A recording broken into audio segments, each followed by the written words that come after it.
विमानतळावर महागडं खायचं म्हटलं तर आपण 10 वेळा नक्की विचार करतो। पण आता पुणे विमानतळावर सुरू झालंय उडान यात्री कॅफे, जिथे तुम्हाला मिळेल स्वस्त आणि चविष्ट खाद्यपदार्थ, तेही अगदी माफक दरात। होय, प्रवाशांना आता उडान यात्री कॅफेमध्ये चहा फक्त 10 रुपये, कॉफी फक्त 20 रुपये आणि पाण्याची बाटली सुद्धा फक्त 10 रुपयात मिळणार आहे। याशिवाय या ठिकाणी वडापाव, समोसा आणि गोड पदार्थ प्रत्येकी फक्त 20 रुपयांमध्ये मिळणार। म्हणजे आता विमानतळावर देखील पॉकेट फ्रेंडली फूड मिळणार आहे। हे उडान यात्री कॅफे पुणे विमानतळाच्या नवीन टर्मिनलमधील प्रस्थान क्षेत्रात आहे। म्हणजे तुम्ही फ्लाईटची वाट बघत असाल तर तुम्ही अगदी सहजपणे इथे येऊन स्वादिष्ट आणि स्वस्त खाद्यपदार्थांचा आनंद घेऊ शकतात।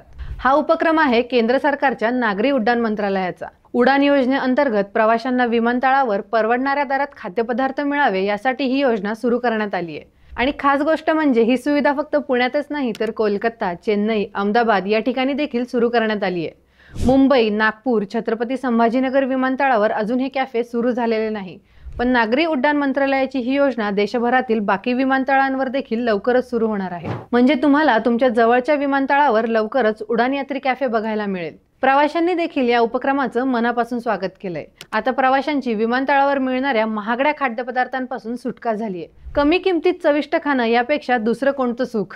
काय मग पुढच्या वेळी विमानतळावर गेल्यावर तुम्ही उडान यात्री कॅफेला भेट देणार का? कमेंटमध्ये नक्की सांगा।